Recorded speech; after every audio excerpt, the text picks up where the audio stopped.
পোস্টটা তো আপনারা দেখতেই পাচ্ছেন। এটা পোস্ট করেছে মিস্টার রাইট নামে টুইটার চ্যানেল থেকে @সঞ্জয়23 নামে একজন লোক। ওনার বায়োতেও লেখা আছে রাইট উইং ন্যাশনালিস্ট। আর কিছু বলার নেই, এখানে বোঝাই যাচ্ছে আমরা কিন্তু আমাদের রাজ্যের মুখ্যমন্ত্রীকে আমরাই নির্বাচন করেছি, আমরাই কিন্তু তাকে এনেছি। কিন্তু আমার যে পলিটিক্যাল আইডিওলজিটা আছে ওটা কিন্তু একটু আলাদা। আমি টিএমসি, সিপিএম, বিজেপি আমি কাউকে সাপোর্ট করি না। কিন্তু এই ধরনের নোংরা মানসিকতা, এই ধরনের নোংরা নোংরা পোস্ট একটা রাজ্যের মুখ্যমন্ত্রীকে নিয়ে, একজন মহিলাকে নিয়ে, এটা অনেকটাই ঘৃণাজনক। আপনারা একটা জিনিস ভালো করে বুঝুন। আমি ছোটোবেলাতে টিএমসি ও সিপিএম এর দুজনেরই আমি রাজনীতি দেখেছি।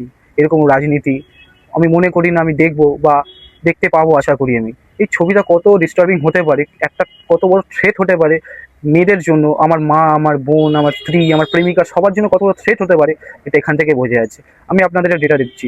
রাজস্থান, উত্তরপ্রদেশ, মহারাষ্ট্র, মধ্যপ্রদেশ, এনসিআরবির এতে ক্রাইম রেকর্ডে সবথেকে বেশি উপরে রেপ কেস ফাইল হয়েছে এদের এতে। এরপরেও এরকম নোংরা পলিটিক্স, এরকম নোংরামি যে দল করতে পারবে, একবার ভেবে দেখবেন এর বিকল্প আছে।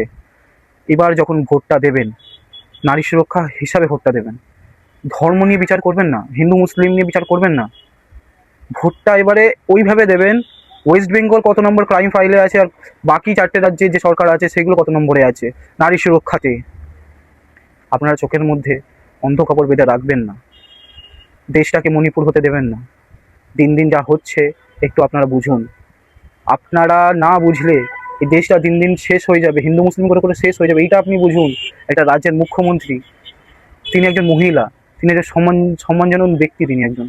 একটা মহিলাকে নিয়ে আমরা যে দেশে মাকে দেবী মনে করি সেই দেশে এইসব জিনিস মানায় না।